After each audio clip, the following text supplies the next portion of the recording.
கார்த்திகை மாதத்தில் பரணி நட்சத்திரம் நிறைந்த நாளில் திருக்கார்த்திகை தீபத்திற்கு முந்தைய தினம் ஏற்றப்படும் ஒளியைத்தான் பரணி தீபம் என்று அழைக்கிறோம். இந்த நாள் சாதாரண நாளல்ல. இது சிவபெருமானின் ஐந்தொழில்களையும் நினைவு கூறும் நாள். படைத்தல், காத்தல், அழித்தல், மறைத்தல், அருளல் என்று இந்த 5 பரிசுத்த செயல்களே சிவபெருமானின் திருமகிமையை நமக்கு உணர்த்துகிறது. இந்த நாள் நமக்கு சொல்வது பெருமான் ஏகன் அநேகன் என்ற உயரிய தத்துவத்தை.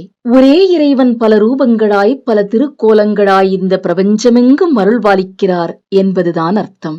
பரணி தீபத்தன்று பிரம்ம முகூர்த்த வேளையில் அதிகாலையில் தீபத்தை ஏற்ற வேண்டும்.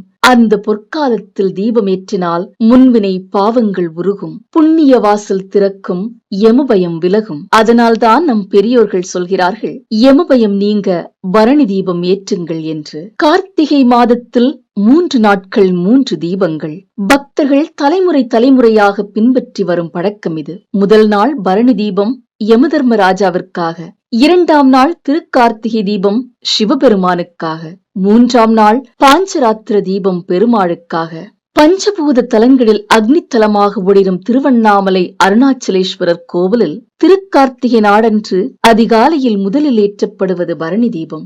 இந்த தீபத்திற்கு பிறகுதான் மகாதீபம் அருணாச்சல மலை சிகரத்தில் ஏற்றப்படுகிறது. பஞ்சலோகத்தால் செய்யப்பட்ட அந்த கொப்பரையில் பக்தர்கள் அர்ப்பணித்த நெய்யை நிரப்பி காடாத்துளி திரிகொண்டு ஏற்றப்படும் அந்த புன்னகை தீபம் அண்ணாமலையார் அரோகரா என்று முழங்கும் பக்த கோஷத்தின் மத்தியில் ஒளி வீசுகிறது.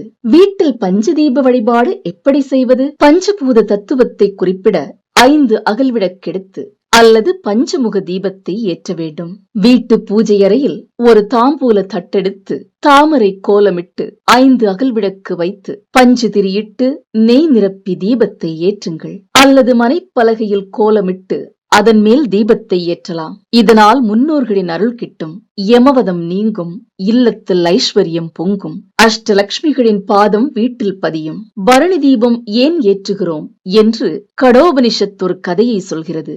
ஒரு நாள் நசிகேதனின் தந்தை யாகம் ஒன்றை செய்தார். தேவர்கள் கேட்ட எல்லாவற்றையும் தானமாக கொடுத்தார். அதைக் கண்ட நசிகேதன் கேட்டான், எல்லாவற்றையும் கொடுக்கிறீர்கள், இறுதியில் எனக்கு என்று எதுவும் இருக்காதா? யாராவது கேட்டால் என்னையும் கொடுத்து விடுவீர்களோ? தந்தை சொன்னார், ஆம், உன்னையும் கொடுப்பேன். யாருக்கு என்று கேட்டான் நசிகேதன். யமனுக்கு என்று பதில் சொன்னார் தந்தை. உயிருடன் யமலோகம் சென்ற நசிகேதன் அங்கே ஆன்மாக்களின் துயரத்தை பார்த்து கண்ணீர் மல்க யமனிடம் கேட்டான், பூலோகத்தில் துன்பம் என்றால் இங்கேயும் அதுவேதானா? யமன் கூறினார், கர்ம வினையின் விளைவுதான் எல்லாவற்றிற்கும் காரணம். பாவ விமோச்சனம் பெற பல வழிகளை சொன்னார் யமன். அதில் ஒன்றுதான் பரணி தீபம் ஏற்றுவது. யமதர்மராஜனுக்கு மிகவும் பிரியமான நட்சத்திரம் பரணி. அதனால் வீட்டின் வாசல் முதல் உள்ளே முழு வீடு வரை தீபத்தை ஏற்றலாம். இந்த நன்னாளில் முருகன் வழிபாடு செய்யலாம். இலுப்பை எண்ணெய் அல்லது நல்லெண்ணெய் ஊற்றி பஞ்சு திரியிட்டு கந்த சஷ்டி கவசத்தை பாராயணம் செய்து முருகனுக்கு பிடித்த அப்பத்தை படைத்து பூஜை செய்யலாம்.